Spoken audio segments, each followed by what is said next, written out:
Right. So every central bank intervention in the spot market Hmm. is a dollar asset dumping scheme. Okay.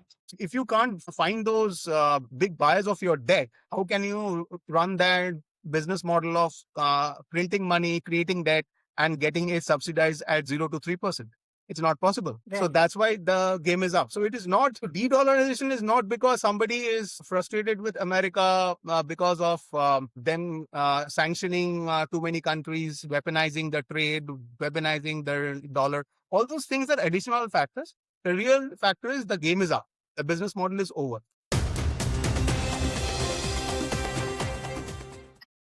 Hello and welcome to another episode of Macro Decode. Global financial systems have been largely revolving around one currency, the US dollar. In recent times, we have been hearing a lot about de-dollarization, especially among emerging markets by reducing dollar reserves, using alternative currencies and other payment systems. Anindya Banerjee, head of commodity and currency research, Kotak Securities, will explain how de-dollarization is happening, its benefits and shortcomings. Welcome to the show. Thank Talking you for about having me. so before we start talking about de-dollarization, tell us briefly about dollarization. How did the US dollar become the currency for most of the global transactions? So, reserve currency means that a country which can print money without the complications of inflation and subsequently high interest rates. So that was something which was not plaguing the US dollar as it Mhm. becomes the reserve currency. The question comes why? The Hmm. reason being that as dollar was needed for trade, for transactions, Hmm. and a dollar was needed for capital flows between jurisdictions. So if let's say Malaysia is investing in Indonesia, they are Yeah. almost neighbors. They would need the US dollar first to basically go ahead and buy asset in Indonesia and Okay. not exchange the bilateral currencies. Before 1944, it was the British pound. That's right. And after 1944, it became the US dollar, though the process of handover Hmm. from pound to dollar started from 90s Okay. and it completed by 1944 with the Bretton Woods. But Right. interestingly, there was a big shift in the way we look at the reserve currency in 1971. Before 1971, country had to become the owner of the reserve currency. Its currency Mhm. had to be pegged to gold Oh. because gold is always the global currency. 80 to 100 years, we tend to see a shift in that. Hmm. It was always pegged to gold and it was seen as good as gold. Now, 1971, when America faced the situation where it was bleeding gold Hmm. and was not able to defend the the value of the dollar against gold because they had a fixed conversion rate. Right.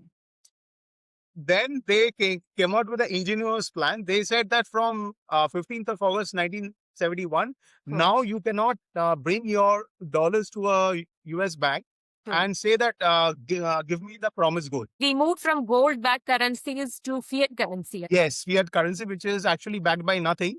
Hmm. So it's a paper currency format. But the problem which a dollar faced was that the world never had a situation where you have a reserve currency which cannot be directly converted to gold. So the dollar value started to collapse. And to prevent that, we are basically the oil for security program with the Arabs. We led to a situation where the Arabs could sell their oil and gas, but in the currency of US, the US dollar. Right. So instead of the dollar being now pegged to gold, the energy was pegged to dollar. That's right. Because if now a country needs oil or gas, Yeah. then you had to first get dollars from the market Right. and then purchase, Right. and that that kept the demand for dollar in the market. Now, as the global energy trade moved to dollar, then the commodity trade also moved to dollar because every commodity needs energy for mining to refining. Right. And then the entire energy, the commodity basket moved, and then of course the non-commodity trade also was pegged to dollar. It gave American unlimited credit card to print, to spend through debt. Right. Right now, and the world central banks were tasked with the job, especially the BRICS plus. That if you want to export to America, America will print and spend. So just ensure that your currency is weak against the dollar. How do you ensure that? You simply keep buying dollars.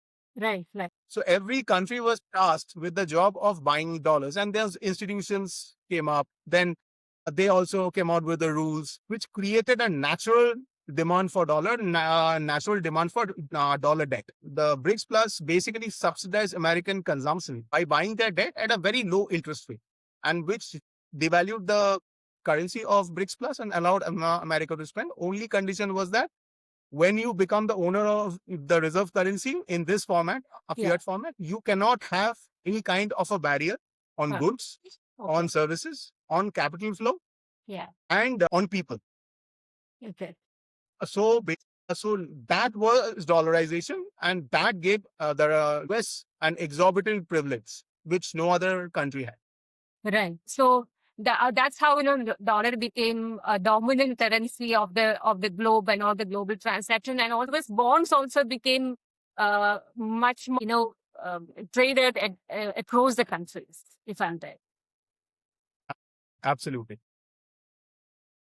When did some of the countries start thinking about lowering their dependence on the US dollar, and what were the factors that led to it? The thought was always there, but the situation was not conducive. So we have to look at this whole reserve currency model as a business model, which means it has a expiry date, and then it has to be changed. And so now the point is the what caused the expiry date of the dollar. See, dollar, as I said, was based on the ability to print money or create debt at a very low cost, right?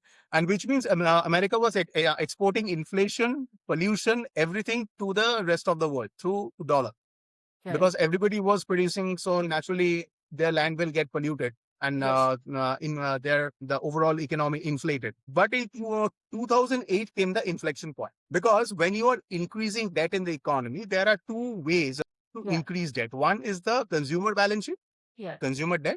The other one is the government. Consumer debt to GDP peaked in 2008 with the 2008 consumer debt crisis in America. Since then, it has been coming down. I'm saying as a percentage of GDP. And then since 2008, the government debt to GDP has doubled. So it was around 60%. Now it's around 120%. I'm not accounting for the unfunded liabilities, means off balance sheet debt, which is in trillions of dollars.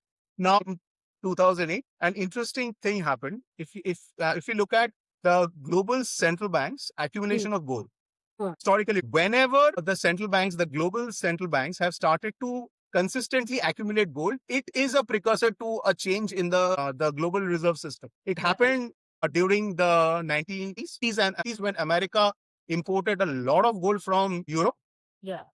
So, and the gold moved from Europe to America, and then finally the reserve currency status moved from Europe to America eventually. So first gold moves, then the monetary order shifts. So 2008, this global central banks went from selling gold to buying gold. Till 2007, they were selling gold. And since 2008, the global central banks on an aggregate basis have been a consistent buyer of gold. So the overall net buying is there. And so 2008, we can say, was the start of de-dollarization, because the American business model, it hit a roadblock. But since then, they have tried to offset it by using the government debt. But now, if you see, since Trump's first term, that's from 2016, there's been a constant noise that their fiscal condition is not sustainable. Right. So, which basically means the second engine is now also having troubles. Last 5 years, the BRICS Plus countries are net selling US Treasury. So every central bank intervention in the spot market is basically a dollar asset dumping scheme. If you can't find those big buyers of your debt, how can you run that business model of printing money, creating debt, and getting it subsidized at 0 to 3%? It's not possible. Right. So that's why the game is up. So it is not, de-dollarization is not because somebody is frustrated with America sanctioning too many countries, weaponizing the trade, weaponizing the dollar. All those things are additional factors.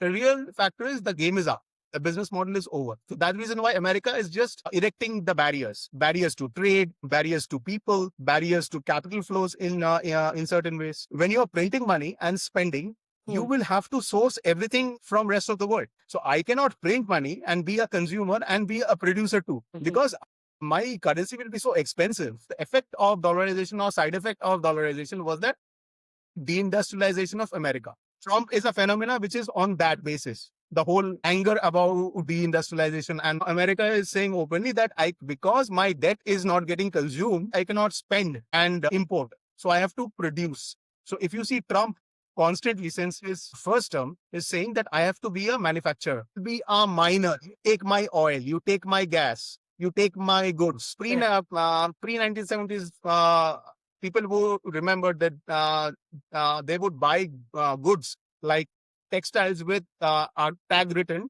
made in America. Right. But since last 50 years, that thing is completely gone. It's now made in China or made in somewhere else. So he is trying to bring that back.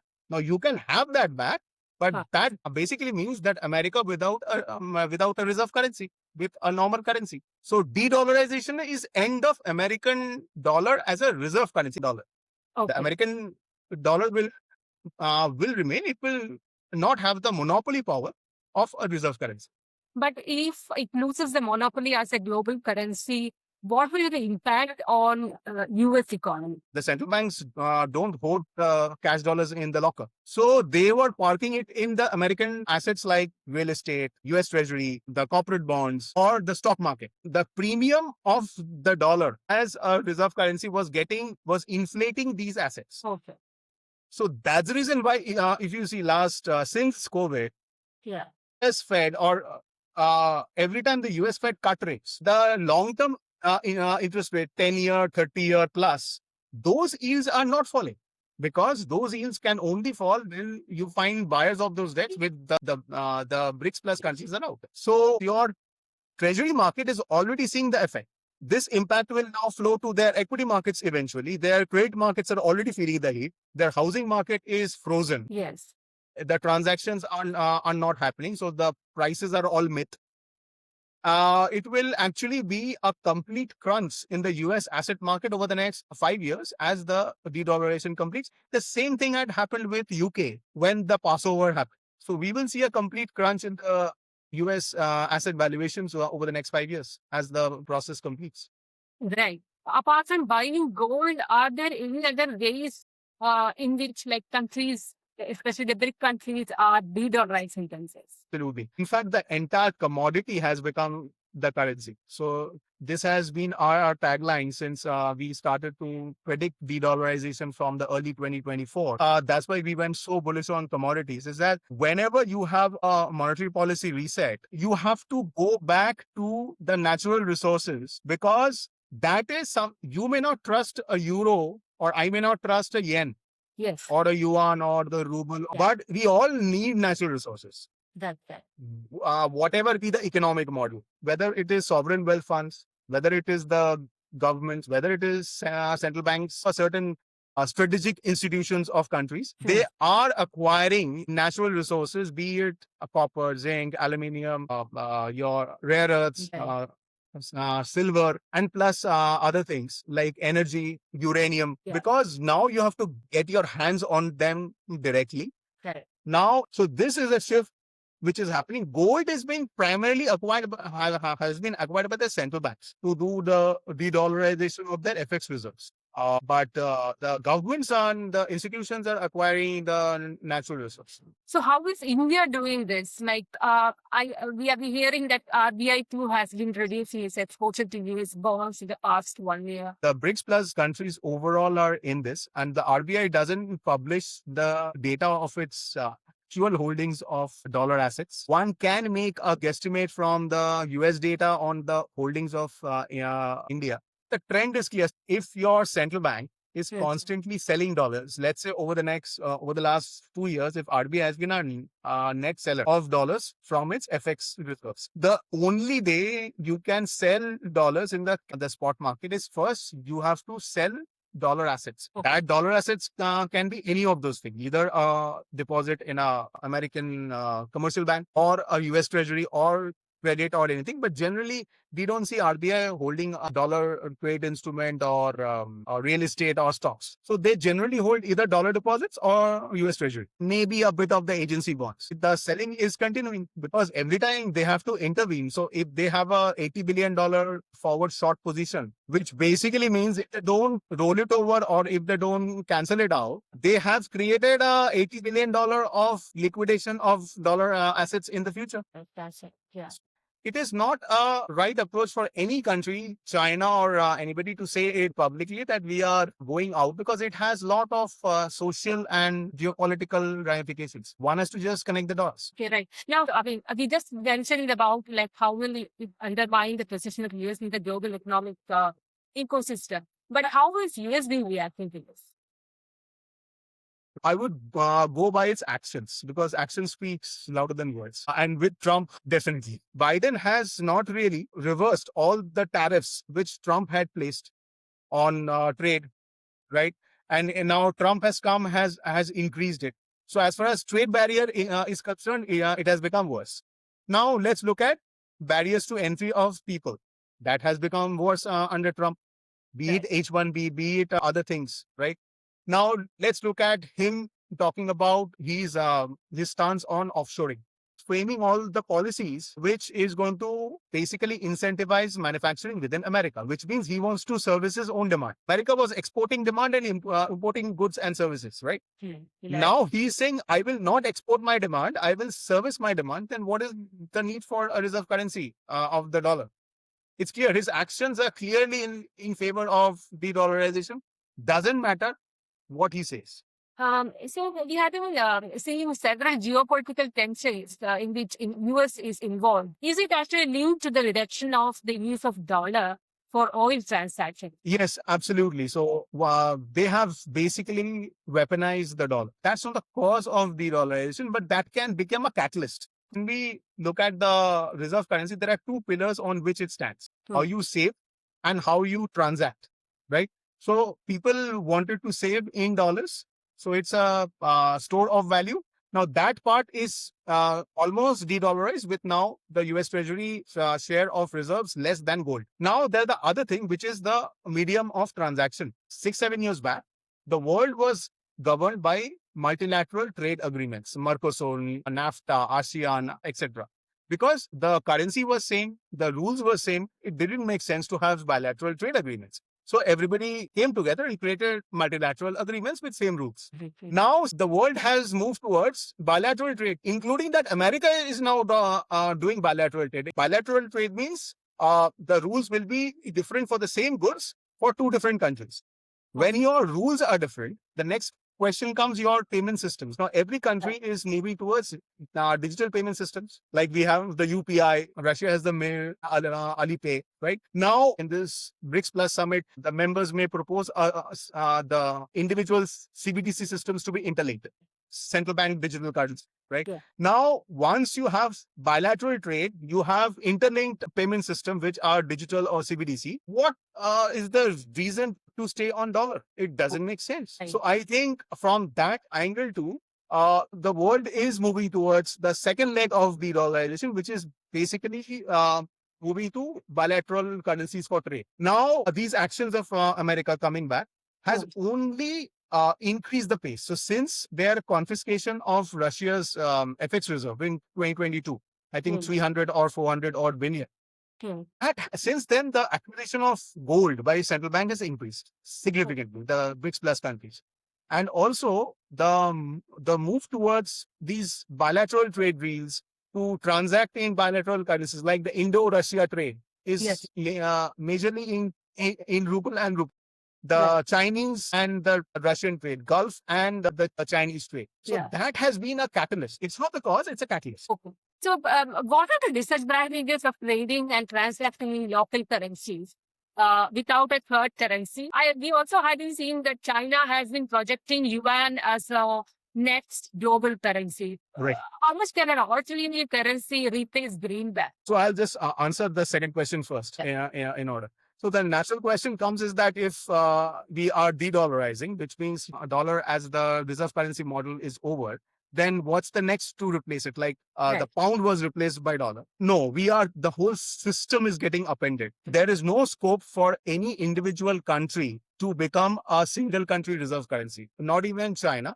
Why? Because none of those have the capability to run an unlimited credit card, which means you have to print, you have to consume, you have to become a consumer, you have to de-industrialize. That is a model that China had tried it 10, 12 years back when Xi Jinping was in his early days, but they realized fast that that model is not feasible. So what we are moving towards is a multipolar world order, which now is a very common term amongst the diplomats and the country heads. A multipolar world order means it will stand on a multipolar currency arrangement. So you will have, like, just imagine an ETF. Instead of one currency, it will have 10 currencies. And that is now feasible because you have CBDC, or we are moving towards CBDCs for all major economies. Those can be easily interlinked. So now the question comes, okay, if you are moving towards a multipolar currency system, how will you determine the anchor on which the values can be determined? I think that's the reason why the central banks are accumulating gold and other things. So it has to be a CBDC currency system. It will be pegged to gold and other commodities. Okay. What will be the configuration? It has to be negotiated and decided, but the global currency system is getting completely upended. And that's why the whole talk of multipolarity. And now the next question is, what is the frictional cost of transacting in a local currency? So it was improbable. It was actually, it didn't make sense as long as you didn't have a digital solution. Because physically to do it, it's absolutely illogical unless the two countries have completely complementary trade, right? Which is not the case. So then you cannot do these multilateral when it's physical. The cost becomes too much. We always look for a convenience. So that's the reason why this whole reserve currency model was born. Initially, it was gold since eternity. And then currencies which had gold as a big store, they became the kind of a proxy for gold. Until in 1971, when a new experiment was launched through energy, which I said, the fiat. So yes, so this is what we think is going to be the new order. And when two countries are transacting, the country with a trade surplus will be in a position where it doesn't know what to do with this foreign currency, where it should invest. Right. Because see, at this point in time, we have not completely moved to that. Every country is experimenting, is running pilot projects, right? We are figuring out issues. So we are now giving them access to our capital markets. But eventually, when the world moves towards a multipolarity and the whole multi-currency basket, the trade settlement will happen through exchange of gold, but it will not be physical gold. It will be digital gold or CBDC gold, or it will be a tokenized gold. Well, even then, you need to have gold reserves. Absolutely. So gold will be a part of it. It has to be, because it has been since it sits right at the top of the global monetary system.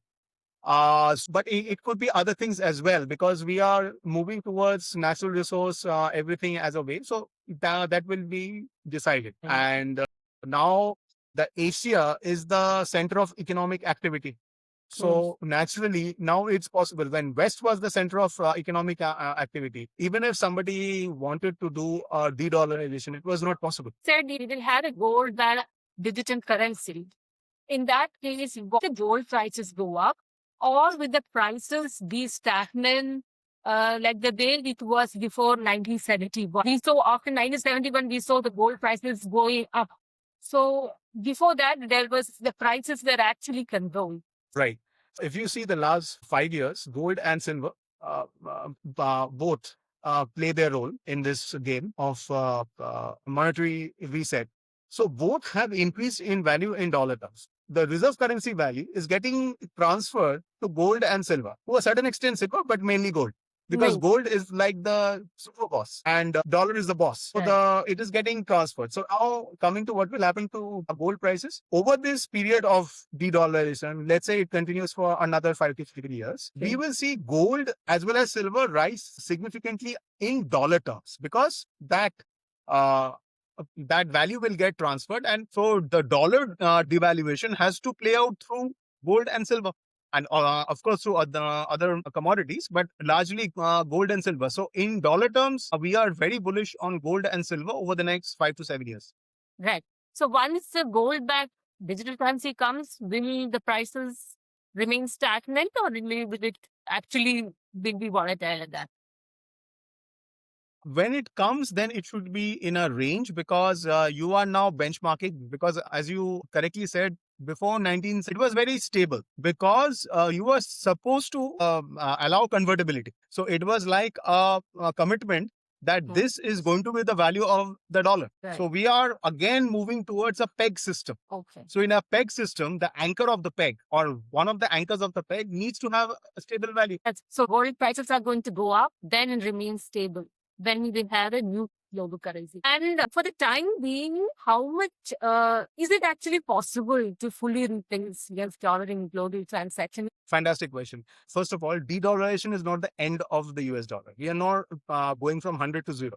Dollar will continue to be, or US economy will continue to be, and one of the important, so that's why I said it's multipolarity. It will be the important economic entities in the new world order. So in that, dollar will also have a share. Point number two, we have no choice, because this business model is over. It's like we didn't have a choice in 1930s, because the pound or the colonization as a business model was over.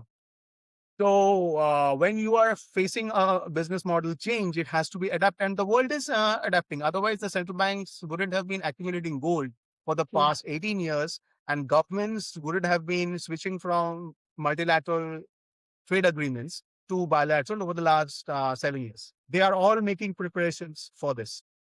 Right. Yeah. Yeah. I think how households and common people also are making changes, buying a lot of gold. So that was really interesting talking to you. We were hearing Anindya Banerjee talking about currency, about de-dollarization, and the new world order that we would probably be seeing in the next maybe 5-10 years. Thank you for joining me in the show, sir. Thank you. Namaste.